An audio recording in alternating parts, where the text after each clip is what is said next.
प्यारे बच्चों, अस्सलाम वालेकुम। मैं आपका उस्ताद शबीर अहमद रफ्तर, यूपीएस गुजरनार, जून मावर, डिस्ट्रिक्ट कुपवाड़ा।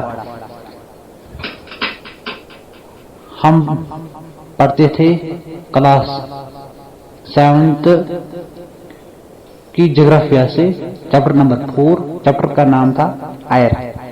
तो इसके हम आज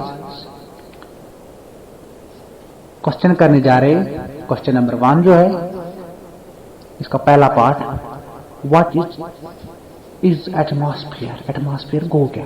our earth is surrounded by the huge blanket of air is called atmosphere. इसका दूसरा पार्ट है, which two gases make the bulk of the atmosphere. हमें दो गैस के नाम लिखने हैं जो ज्यादा पाए जाते हैं एटमॉस्फेयर में। The two gases that make the bulk of the atmosphere are oxygen, nitrogen. Oxygen जो 21% है और जो नाइट्रोजन है वो 78। ये सबसे ज्यादा मौजूद है एटमॉस्फेयर में। इसका जो तीसरा पार्ट है, which gas creates green house effect in the atmosphere. हमें इस केस का नाम लिखना है जो ग्रीन हाउस को इफेक्ट करता है एटमॉस्फेयर में। तो वो है, वो गैस है कार्बन डाइऑक्साइड। कार्बन, इस सवाल का जो आंसर है वो है carbon dioxide creates green house effect in the atmosphere. इसका जो चौथा पार्ट है, fourth part, what is weather. Weather क्या होता है? Weather is hot day to day condition of the atmosphere. Weather जो हमें एक घंटे से दूसरे घंटे जो हमें जानकारी मिलती है या जो हमें एक दिन या 2 दिन की जानकारी देता है उसको हम वेदर बोलते हैं। और जो इसका लास्ट पार्ट है, 6th पार्ट, वो है what is air pressure. Air pressure होता क्या है? इसका आंसर है the air pressure exerted by the weight of air on the earth surface is known as air pressure. इसका एक पार्ट हो जो मैं भूल गया हूँ, वो है इसका 5th पार्ट, वो है नेम 3 लेयर्स ऑफ रेनफॉल।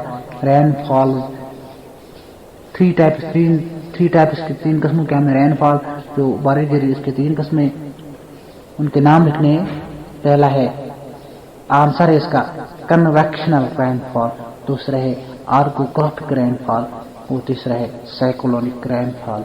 इसका जो दूसरा क्वेश्चन है वो टिक द करेक्ट आंसर। इसका पहला पार्ट है, which of the following gases protect us from harmful sun veg.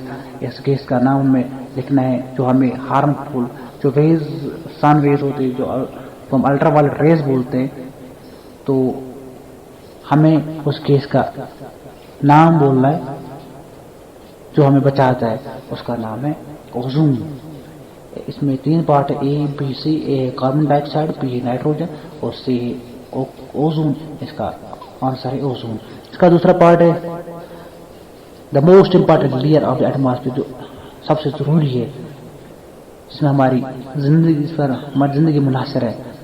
इसमें 3 पार्ट है, ए पार्ट है ट्रोपोस्फीयर, बी पार्ट है थर्मोस्फीयर, सी पार्ट है मेसोस्फीयर। इसका पहला पार्ट आंसर है ट्रोपोस्फीयर। इसका जो थर्ड वाला है वो which of the following layer of the atmosphere is free from cloud. हमें एटमॉस्फेयर में जो एक लेयर पाया जाता है वो क्लाउड से फ्री है।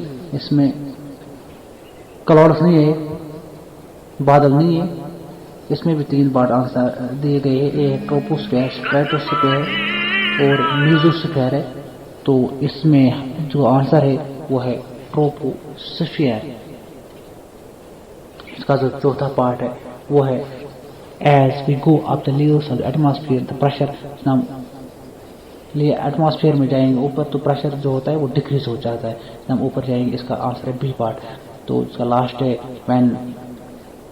when precipitation comes down to the earth in the liquid form, जो आसमान से जो नीचे गिर रहा है उसको हम रेन बोलते हैं। इसका जो आंसर है दूसरा पार्ट है वो रेन है। इसमें 3 पार्ट है, क्लाउड, रेन एंड स्नो। इसका आंसर है रेन। इसका लास्ट पार्ट क्वेश्चन नंबर 3 में द फॉलोइंग ट्रेड विंड्स। इसका आंसर है ई पार्ट परमानेंट विंड और लू होता है local wind. F part answer है मॉनसून। इसका आंसर है सीजनल विंड और विंड है इसका answer horizontal movement of air. ये था इसका चैप्टर एयर। इसमें जो हमने क्वेश्चन करने थे हम मैंने कराए, इंशाल्लाह अपने कॉपी पे उतारोगे। बाकी